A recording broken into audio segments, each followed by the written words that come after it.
through their sector. And I think a good way of thinking about the fundamental change is that the old brand bundle was based on a fairly straightforward set of processes. You made the product with the best efficiency possible, you shipped it to retailers, you bought advertising, you sold it to consumers. This was about scale, efficiency, optimization. And now all of those get broken apart. You have different manufacturing models, different channels, different logistics systems, different routes to market, all sorts of different ways of advertising, different ways of reaching a customer. And so you have new aggregators, new winners, new gatekeepers, new ways of building a business. This is a classic quote from Jim Barksdale that there are two ways you can make money. You can bundle or you can unbundle. You can combine things or you can break things apart. And what happens now is that everything gets broken apart. All of the old ways of building a business get unbundled, and then new bundles get created. All of the value chains that were based on owning physical assets, where having shops, having a magazine, owning stores, was what made your business defensible. All of those matter much less, and we have new channels and new models and new entrants and of course new winners being created. But as you go through all of that change, the fundamental task for any brand, any marketer, any retailer, anyone trying to talk to a customer hasn't actually changed. Because for a consumer, there's really only two questions. There's a logistics question, which is how would I get it? How would I physically get my hands on this product? And then there's a discovery or recommendation or curation or suggestion question, which is how would I know that I wanted this? And today we have infinite logistics and we have infinite media, we have infinite product. And so how do you spend money to talk to a customer to tell them about this? And you have a budget for advertising and for marketing and maybe for shipping and for retail rents and for returns and shrinkage and card processing and everything else. And those all used to be separate budgets. And nobody would say, should we build stores in that city or just advertise there? How is it that you launch there? Well, you have to have stores and then you have to advertise.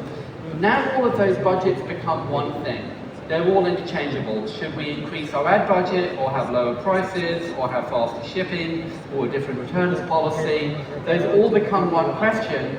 Those all become the same pool of billions or trillions of dollars you're spending to reach a customer.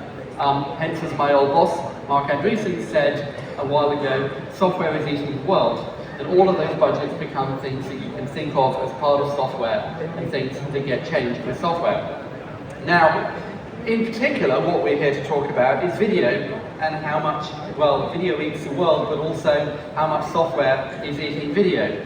I'm old enough just about to remember when the idea that you might watch video on the internet was kind of a wild, crazy, stupid idea. But today, the leading video platforms are spending as much on commissioning content as any of the legacy media companies. We live in a world of TV being a show on any major streaming platform. So those questions of television shows, media companies, advertising are changing just as much as questions of retail or brand. Those are all getting broken apart. You could also ask, what is it that we mean by television? Something like 3/4 of the screens that people use to watch video in India are actually smartphones, more so than anywhere else in the world, and that ratio is still growing. And indeed, India is a great example of a market that is multi-channel and omni-channel. Everything is fragmented, everything is combined, everything is open. There are hundreds of millions of TVs, there are now maybe 50 or 75 billion connected TVs, but then there's over 1 billion smartphones. All the connected TV viewing is streaming, but almost all the TV viewing, or 3/4 of the TV viewing, is streaming and it's happening on the phones. So that old model where you sent a Betamax tape to a TV channel and they plugged it into an antenna and they broadcast it over half the country, that doesn't really work anymore. Now everything has become digital, everything is streaming, everything is on demand, again, everything is fragmented, everything is complicated. The streaming platforms, of course, are also responding to this by going global and by thinking about going global and going local. So they've shifted to making content in local languages rather than just broadcasting everything in American and adding subtitles. And of course, I don't have to tell people in this room that going local in India doesn't just mean one language. It means 5 or 8 or 10 languages, which again all the streaming platforms are shifting to providing content in lots and lots of different local languages, even kind of niche minority little languages like English, which I still have to speak. And that shift towards speaking in perfect dubbing into local languages. Most people in Hollywood are already either using this or planning to use it. Half of them already think that this is going to transform the economics of localizing content.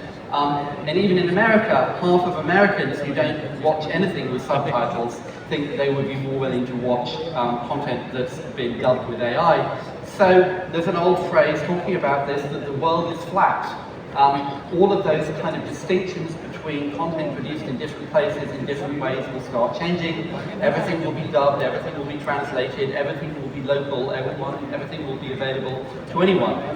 Now, if we think more about what AI means, I always used to think that a useful way to look at artificial intelligence was to say that AI gives you infinite interns. So you would like to be able to listen to every single call coming into the call center and telling me if the customer is angry. You'd like to look at every credit card transaction and tell me if there's something strange. You would like to see every purchase that somebody makes and think what else they might be missing, what suggestions you could give to them. And you don't need an expert in marketing or retailing to do that. You could get a 10-year-old to do that. In fact, you could probably get a dog to do that. A friend of mine used to say that AI will do anything that you could train a dog to do. But you can never automate that. And now with machine learning, and now generative machine learning, we'll be able to automate all sorts of tasks, including translation, that you couldn't automate before. In particular, one of the early waves coming out of generative AI now is in generating video. These are the home pages of just 3 of the companies that are already trying to produce Hollywood quality video generation. And this technology is still early. It's inconsistent, it makes mistakes, the car changes colour, the bird changes colour, the actor walks the wrong way. But anyone who knows anything about TV production knows that that happens when you shoot real people as well. The actor walks the wrong way, somebody turns the wrong thing, somebody drops the light. And these are already being used to hugely decrease the costs of producing particularly second unit footage, but automating the creation of footage, automating the creation of video and advertising. And you don't have to think about Hollywood just to think about the scope for automation. This is an example from WPP. What happens when you need to pull together all of the things I've just been talking about? What happens if you want to make one ad for one product? But now you want to personalize it in 50 ways and test 100 variants. And you do want to do that testing on 50 different shows in 50 different formats, and you need to do it in 5 or 10 or 15 different languages. Well, that sounds like an automation problem. It sounds like an artificial intelligence problem. It's one of the ways that we're going to see these new technologies changing the level of personalization, customization, targeting, and data in order to improve how these models work. Now, this is a quote from the CEO of WPP a couple of years ago. He said that until about 2010, if you were trying to work out your TV ad strategy, you would go and have lunch with 3 people in London or New York, and then you'd be done for the year. It was actually pretty simple. There were 2 or 3 TV channels, and if you were a strategy. Today, you might be, what would have been 1 ad in 2010, might be 1,000 or 5,000 ads shown in 1,000 or 500 different places. Everything has become complicated. One of the most interesting places where that sophistication is taking off now, I think, is in connected TV, which is heading for $40 to $50 billion this year, with India being one of the most interesting markets within that. And indeed, if we look at the Indian market, after retail advertising, connected TV is forecast to be one of the fastest growing sectors in the Indian market, even as everything else grows as well. And I think the way we should think about this is that software meets advertising. Software has been meeting advertising since the first banner ads showed on the first web pages in the late 1990s, but now it's reaching television. And it's picking up television and moving it from the old model where you bought an ad and then 6 months later you had some idea of whether it worked, to all of the aspects of targeting, localization, translation, customization, personalization, and above all, measurement and data that every other industry, every other part of advertising has been doing for the last 5, 10, 15 years. There's a famous quote many of you will have seen that gets used so much as cliche because it's true, that half the money I spend on advertising is wasted. The trouble is I don't know which half. Part of the promise of measurement on the internet has been that now you know which ads work. That's why internet advertising businesses have become so popular with advertising, and that's something that's now coming to TV advertising the way it's been in the rest of the industry for the last 10 or 20 years. I just want to leave you with a final observation.